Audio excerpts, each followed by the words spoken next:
द्विवेदी युग कल बता दिए थे ना। द्विवेदी युग के कौन कौन से कवि हैं? महावीर प्रसाद द्विवेदी, मैथिली शरण गुप्त, अयोध्या सिंह उपाध्याय, हरिऔध मुकुटधर पांडे, लोचन प्रसाद पांडे, राम नरेश त्रिपाठी।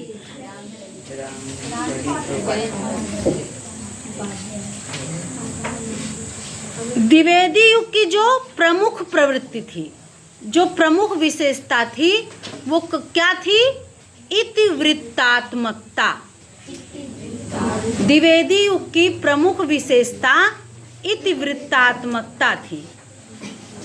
अभी इसको यह पूरा नहीं कंप्लीट किए थे कल, अभी ये नहीं बताए थे, ये चीज यहीं तक पढ़ाए थे। मैथिली शरण गुप्त ने साकेत तथा हरिऔध ने प्रियप्रवास नामक महाकाव्य की रचना इसी युग में की थी। साकेत में कितने सर्ग हैं? 12। और प्रियप्रवास में 17 सर्ग हैं। कामायनी में कितने सर्ग हैं? छायावाद में लिखी गई 15 सर्ग हैं। रामचरितमानस में कितने कांड हैं?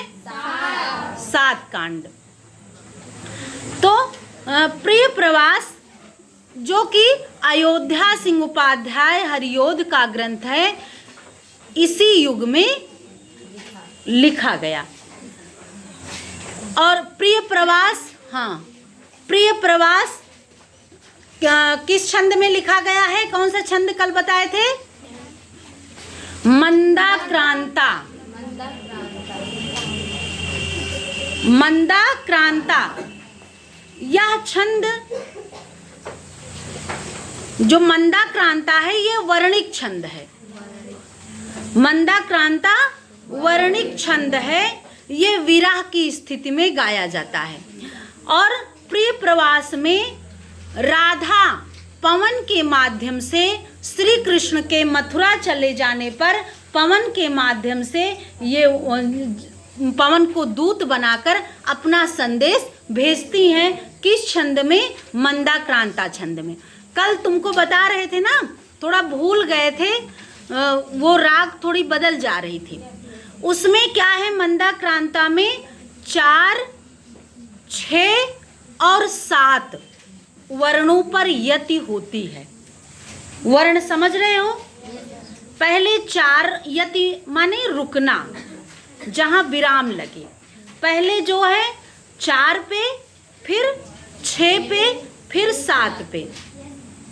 जैसे उसकी जो पहली पंक्ति है वो है, बैठी खिन्ना एक दिवस वे, गेह में थी अकेली, आके आंसू दृग युगल में थे धरा को भिगोते, आई धीरे इस सदन में पुष्प सदगंध कोले, प्रातः वाली सुपवन इसी काल वातायनों से। इसमें 4 अक्षर, 4 पे, फिर 6 पे, फिर 7 पे।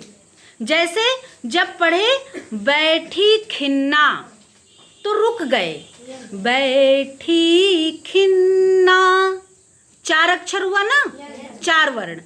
एक दिवस वे, एक दिवस वे 6 अक्षर।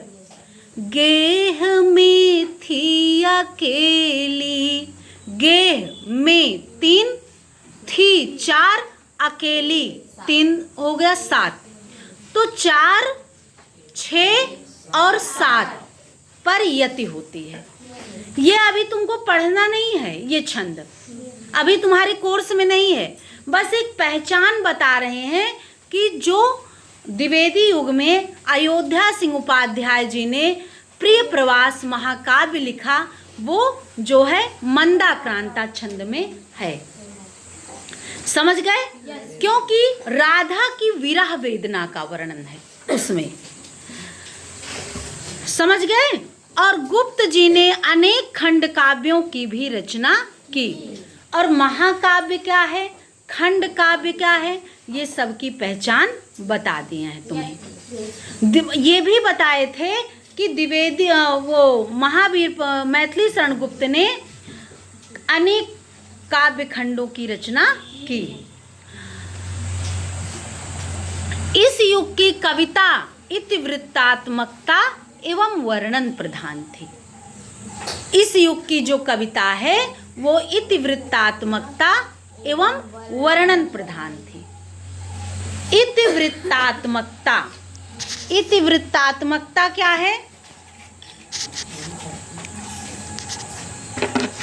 इतिवृत्तात्मक मतलब होता है कि जैसे कोई सर्कल जहां से शुरू किए, ये जो है जैसे ये सर्कल यहाँ से शुरू किए जब हम, तो ऐसे ऐसे आएगा, ऐसे ऐसे ऐसे, फिर इसी पे इति हो जाएगी। समझ गए? तो इतिवृत्तात्मकता, जहाँ पे इति हुई है वहीं से फिर से शुरू हो जाना। जैसे ये सर्कल है, यहाँ पे आए, यहाँ पे मान लो इति हो गई है इसकी, ये पूरा हो गया, लेकिन जहां से इति हुई है फिर से यहीं से वही चीज दोहराना, फिर से वही चीज दोहराना, यही है इतिवृत्तात्मकता। जैसे जो पौराणिक ऐतिहासिक जो भी घटनाएं रही, जो कुछ बीत चुका था द्विवेदी युग में, कवि उसी को दोहराए। जो द्विवेदी युग के कवि हैं उन्हीं को अपना आदर्श बना करके फिर से मानव समाज को एक रास्ता दिखाया।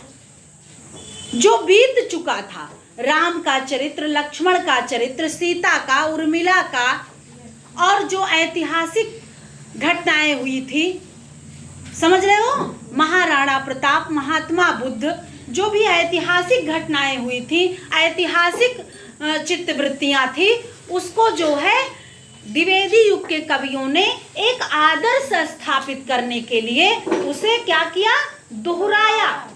कि लोग इसी, जब हम इसका वर्णन करेंगे तो जब काव्य पढ़ेंगे पाठक, तो इससे क्या होंगे, वो प्रभावित होंगे। समझ गए?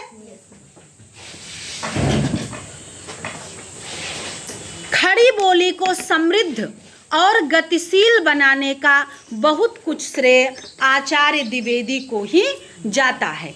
इसी कारण इस युग का नाम द्विवेदी युग पड़ा, क्योंकि उन्होंने कल बताए थे कि उन्होंने सरस्वती पत्रिका के माध्यम से खड़ी बोली को परिनिष्ठित और परिमार्जित करने का अथक प्रयास किया। उन्होंने खुद भी खड़ी बोली में रचनाएं की और लोगों को खड़ी बोली में रचना के लिए प्रेरित किया। बैठा लो, इतनी जगह है।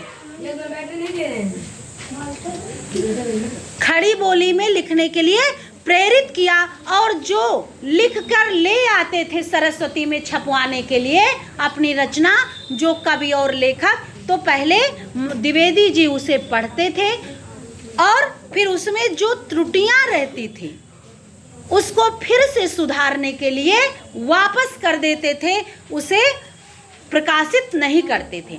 और वो कहते थे कि पहले इसको सुधार के ले आओ, तब ये रचना प्रकाशित होगी। तो इस तरह से उन्होंने खड़ी बोली को परिष्कृत और परिमार्जित करने का अथक प्रयास किया। समझ गए? अब आ गया छायावादी युग। अभी तक द्विवेदी युग पढ़े, अब आ गया छायावादी युग। द्विवेदी युग के बाद छायावाद युग का आगमन हुआ। ऐसा लगता है मानो विदेशी शासन के अत्याचारों, नैतिकता की कठोरता से जकड़े हुए नियमों तथा आर्थिक कष्टों से उत्पन्न कवियों का विक्षोभ और असंतोष वर्तमान से दूर किसी काल्पनिक संसार में जाने के लिए मचल उठा। द्विवेदी युग कब से कब तक रहा?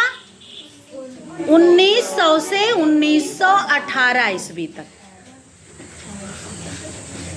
1922 हाँ, 1922 तक इधर ले आते हैं, लेकिन जब हम लोग आगे जाएंगे कंपटीशन में तो वहाँ 1918 से ही मानते हैं, लेकिन तुम लोग जो तुम्हारी किताब में है वही एग्जाम में लिखना 1922 से। लेकिन 1918 में छायावाद की पहली कृति जो है झरना का प्रकाशन होता है जयशंकर प्रसाद की, तो वहीं से जो है छायावादी युग माना जाने लगता है। तो 1918 से 1936 ईस्वी तक छायावाद युग चला, और तुम्हारे यहाँ 1922 से 1938 तक देते हैं। 1919 से 1938 तक ना, ठीक है, वही है कुल मिला के, इधर उधर थोड़ा। फिर ये जो छायावादी युग आया तो इसमें जो विदेशी शासन के अत्याचारों के कारण नैतिकता की कठोरता से जकड़े हुए नियमों, यानी कि शांत रहो एकदम तभी समझ में आएगा। जैसे द्विवेदी युग में क्या थी, नैतिकता थी, एक आदर्श था। जो कवि थे वो जो है महापुरुषों को अपने काव्य का विषय बनाकर, पौराणिक विषयों को अपने काव्य का विषय बनाकर, पौराणिक चरित्रों को लेकर के उन्होंने एक आदर्श प्रस्तुत किया, एक नैतिकता दिखाई समाज को। तो छायावादी युग में क्या हुआ कि ये नैतिकता की कठोरता से जकड़े हुए जो नैतिकता उन्होंने दिखलाई थी द्विवेदी युग के कवियों ने, तथा आर्थिक कष्टों से उत्पन्न कवियों का विक्षोभ। इस समय क्या था, आर्थिक रूप से परेशान थे लोग। आर्थिक मतलब समझ रहे हो, अर्थ माने धन, अर्थ माने धन, संपत्ति, रुपया, पैसा। तो क्या था, इन्हें उस समय समाज में आर्थिक कष्ट ज्यादा था। तो नैतिकता, जब आर्थिक कष्ट रहेगा तो आदर्श और नैतिकता कुछ अच्छी नहीं लगती। जब हमारे पास पूंजी है, रुपया पैसा है, हमारे पास संपत्ति है, पेट भरने के लिए अन्न है और तन ढकने के लिए कपड़े हैं, तो सारी नैतिकता, सारे आदर्श अच्छे लगते हैं। तो वो खूब अच्छे से पूजा पाठ करेंगे और जो है महापुरुषों के रास्ते पर, उनके मार्ग पर चलने का प्रयास करेंगे। सारी चीज़ें जो है वो अच्छी अच्छी अपने जीवन में अपनाने का प्रयास करते हैं। लेकिन जब पेट भरने के लिए अन्न ही नहीं है, तन ढकने के लिए एक कपड़ा नहीं है, तो कैसी नैतिकता, कैसा आदर्श। जब तुम बाहर निकलोगे, यहीं से बाहर निकल जाओ, थोड़ा से आगे जाओगे तो ऐसे ऐसे लोग, ऐसे ऐसे गरीब तबके के लोग मिलेंगे कि जिनको ना तन ढकने के लिए कपड़ा है, जिनके पास ना पेट भरने के लिए अन्न है, और ना एक जो है उनके ऊपर कोई छाया है। ऐसे सड़कों पे घूम रहे हैं, जहां मन कर रहा है वहीं लेट बैठ जा रहे हैं और मांग कर अपना किसी तरह से पेट भर रहे हैं। तो वो कौन सी नैतिकता, सोचो, कल्पना करो, दूरदृष्टि ले आओ, तो कौन सी नैतिकता, आदर्श वो जो है उस पर चलेंगे। पहले तो अपने पेट की व्यवस्था करेंगे, पहले तो अपने पेट की व्यवस्था करेंगे, तो कैसी नैतिकता, कैसा आदर्श। पहले तो वो भूख के मारे तड़प रहे हैं, बाहर जाओगे तो हाथ फैलाएंगे तुम्हारे सामने, देखो तो जो है ऐसे आधा शरीर ढका है, आधा ढका नहीं है, फटा है, पेट भरने के लिए अन्न नहीं है, हाथ फैला रहे हैं सामने, तो उनके लिए कौन सी नैतिकता, आदर्श। फिर ना उनके लिए कोई शर्म है, ना कोई इज्जत है, तो कुछ नहीं रहता है। तो ये समझ लो कि तुम्हारे पास जो है बहुत कुछ भगवान ने दिया है। ऐसे ऐसे जब बाहर निकलोगे, देखोगे कोई पुल के नीचे, कोई कहीं, कोई कैसे भी ऐसे पड़ा है, समझ रहे हो। तो जब वो आर्थिक, वही बता रहे हैं कि जब छायावादी युग आया तो लोग आर्थिक कष्टों से परेशान थे, आर्थिक कष्टों से परेशान थे। तो आर्थिक कष्टों से उत्पन्न कवियों का विक्षोभ, विक्षोभ माने दुख और असंतोष वर्तमान से दूर किसी काल्पनिक संसार में जाने के लिए मचल उठा। वो जो है वर्तमान से दूर हो जाना चाहते थे, कल्पना के संसार में कि कैसे हमारा जीवन हो। वास्तव में छायावादी काव्य द्विवेदी युग की इतिवृत्तात्मकता की प्रतिक्रिया थी। वास्तव में छायावादी, तुम उठो, खड़ी हो, इधर तुम खड़ी हो जाओ, हाँ जाओ वहाँ से मुंह धुल के आओ, निकलो, आओ जाओ मुंह धुल के आओ अच्छे से, पानी नहीं तो यहीं बॉटल हो लेके पानी से मुंह धुल लो। वास्तव में छायावादी काव्य द्विवेदी युग की इतिवृत्तात्मकता की प्रतिक्रिया थी। इतिवृत्तात्मकता समझ गए हो ना? जो बीत चुका है उसी को फिर से दोहराना, यही है इतिवृत्तात्मकता। समझ गए? तो उसी की प्रतिक्रिया थी। प्रतिक्रिया मतलब उसी का उल्टा, सही है, उसी का विरोध है, एक तरह से उसी का जवाब। जो इतिवृत्तात्मकता थी उसी का जवाब था छायावाद। प्रसाद पंत निराला और महादेवी छायावाद के प्रमुख स्तंभ कवि हैं। 4 कवि हैं प्रमुख, छायावाद के प्रतिनिधि 4 कवि।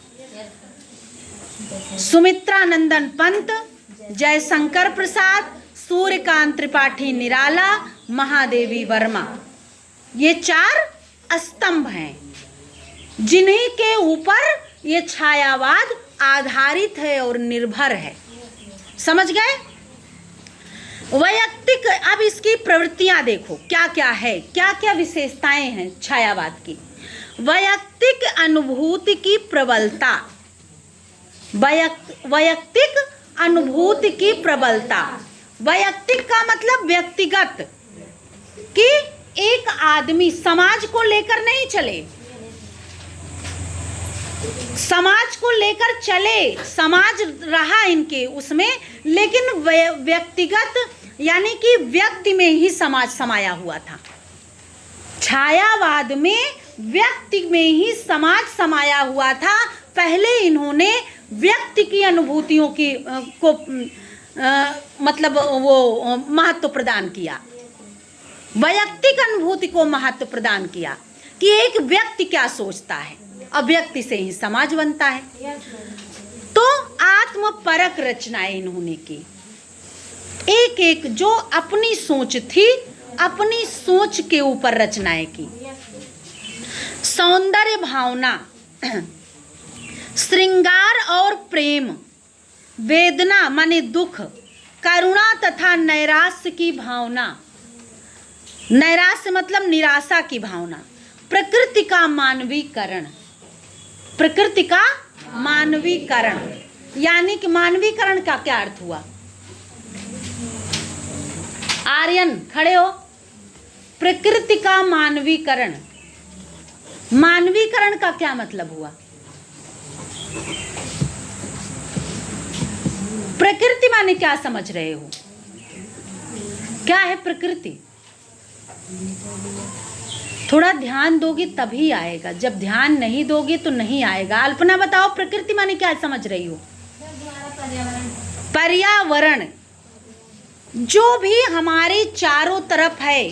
प्रकृति का मतलब ईश्वर प्रदत्त, प्रकृति का मतलब ईश्वर प्रदत्त, जो भी हमें ईश्वर से प्राप्त हुआ है, जो कुछ भी जिसमें जिसको बनाने में मनुष्य का हाथ नहीं है, जो ईश्वर ने बनाया है वही है प्रकृति।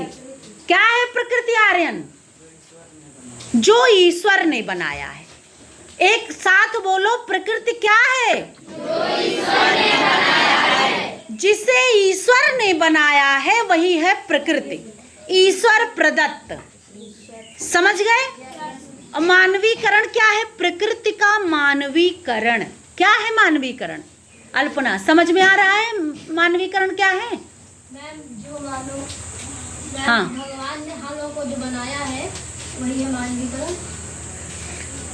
प्रकृति का मानवीकरण, हम लोगों को जो बनाया है नहीं, कह रहे हैं प्रकृति का मानवीकरण। जैसे पेड़ पौधे, शाम, सुबह, चंद्रमा, आकाश, तारा, वृक्ष, समझ गए? ये सब प्रकृति, इसका मानवीकरण। मानवीकरण मतलब मानव के रूप में देखना। प्रकृति, ये कवि जो है छायावाद में प्रकृति को मनुष्य की तरह देखा, मनुष्य की तरह उसका वर्णन किया, मनुष्य के क्रियाकलापों की तरह उसका वर्णन किया। ऐसा लगता था जब वो लिखते हैं तो ऐसा लगता है जैसे किसी चलते फिरते का चित्रण हो। जैसे, अब सुन लो, जैसे, अब तुम्हारे दिमाग में आएगा कैसे होगा, तो जैसे निराला जी लिखते हैं संध्या सुंदरी। क्या बताए संध्या को? संध्या सीधे शाम नहीं कहे, संध्या को क्या बता दिए? सुंदरी। संध्या को क्या बता दिए? इसीलिए ऐसे ही मानवीकरण, यानी कि मानव का, मनुष्य का जो है उस पर आरोप करना प्रकृति पर। संध्या सुंदरी आसमान से, कहाँ से? आसमान। संध्या सुंदरी आसमान से उतर रही है धीरे धीरे धीरे। संध्या सुंदरी, संध्या नाम की एक सुंदरी आसमान से धीरे धीरे उतर रही है, आ रही है। समझ गए? प्रकृति का मनुष्य के रूप में चित्रण। बैठ जाओ, और उदाहरण आगे बताएंगे। तो कह रहे हैं कि ये जो है प्रकृति का मानवीकरण।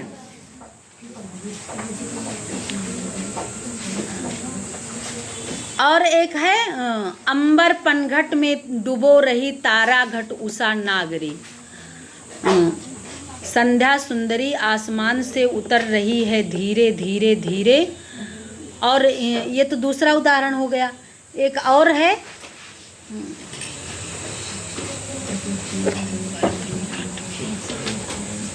आगे की लाइन नहीं याद आ रही है, ये बाद की है कि अंबर पनघट में डुबो रही तारा घट उषा नागरी। अभी तुम्हारे में काफ़ी उदाहरण मिलेगा, जब आगे हम लेसन पढ़ाएंगे, पाठ पढ़ाएंगे तो बहुत उदाहरण मिलेगा।